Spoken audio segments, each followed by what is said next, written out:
मैं मानता हूं कि कहीं कोई भगवान नहीं है, किसी ने इस ब्रह्मांड को नहीं रचा और कोई हमारा भाग्य तय नहीं करता। इसके साथ ही ये भी मैं गहराई के साथ महसूस करता हूं कि कोई स्वर्ग नहीं है और मृत्यु के बाद जीवन भी नहीं। हमारे पास यही एक जिंदगी है जिसमें हम अपने ब्रह्मांड के विशाल बुनावट को समझ सकते हैं और इस जिंदगी के लिए मैं बहुत ही शुक्रगुजार हूं।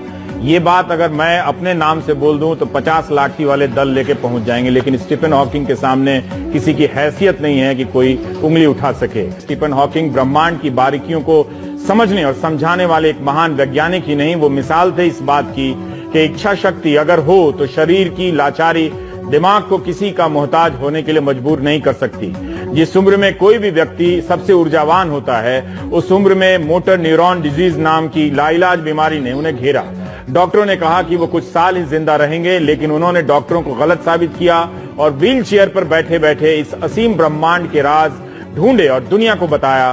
ब्रह्मांड की उत्पत्ति को समझाने वाली उनकी किताब a brief history of time की 1 करोड़ से ज्यादा प्रतियां बिक चुकी हैं और दुनिया की 35 भाषाओं में इसका अनुवाद हुआ है। ब्रह्मांड की उत्पत्ति से लेकर ब्लैक होल्स तक उनका काम विज्ञान की दुनिया में मील का पत्थर है, जो आने वाले कई साल तक वैज्ञानिकों को व्यस्त रखेगा। स्टीफन हॉकिंग को हम कैसे समझे, ये बताने के लिए हमारे साथ है डॉक्टर दक्ष लोहिया, जो कैम्ब्रिज में उनके छात्र रहे हैं, उनके साथ काम किए हैं। 78 से 82 तक तो उनके छात्र रहे हैं और उसके बाद भी लगातार फेलो के रूप में काम रहे हैं। दक्ष साहब, आपका स्वागत। आप हमारे दर्शकों को, बहुत सारे बच्चे देखते हैं, उन्हें बता दीजिए कि ये महान वैज्ञानिक जिनको आपने नजदीक से देखा है, किस रूप में देखा, उनकी क्या लगन थी, कैसे इतना वो काम करते थे, कुछ भी आप उनके बारे में बता दीजिए, हमारे लिए फर्स्ट हैंड जानकारी होगी। हाँ, बहुत अच्छा वातावरण था वहाँ, लेकिन जब मैं पहली बार गया कैम्ब्रिज यूनिवर्सिटी में काम करना एक अलग ही वहाँ की अपनी मुश्किलें हैं।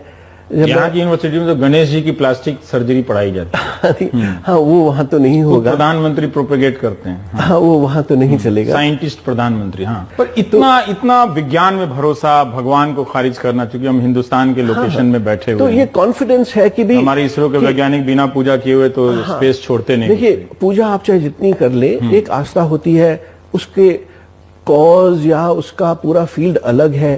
स्टीफन हॉकिंग इन चीजों को मिक्स नहीं करते थे। उस म्यूजिक के दौरान ही, उस म्यूजिक के पैशन से ही उनकी मुलाकात अपनी पहली पत्नी से हुई थी, जेन हॉकिंग से।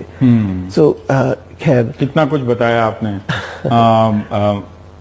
बहुत शुक्रिया प्रोफेसर दक्ष लोहिया कि आप आए और आपने इस महान वैज्ञानिक को करीब से देखा। मैं सिर्फ एक चीज और बताना चाहता हूँ कि एक लेसन है सभी विद्यार्थियों के लिए। और कि जब मैंने उनको देखा तो मैं अपनी जो डिसेबिलिटीज वो तो भूल ही गया, और बस ये था कि भाई एक लेसन है सबके लिए कि चाहे जितनी भी खराब सिचुएशन हो, नेवर गिव अप, लड़ते रहना है ना। तो लड़ते रहिए, कभी हार मत मानिए, जीत इंतजार कर रही है आपका।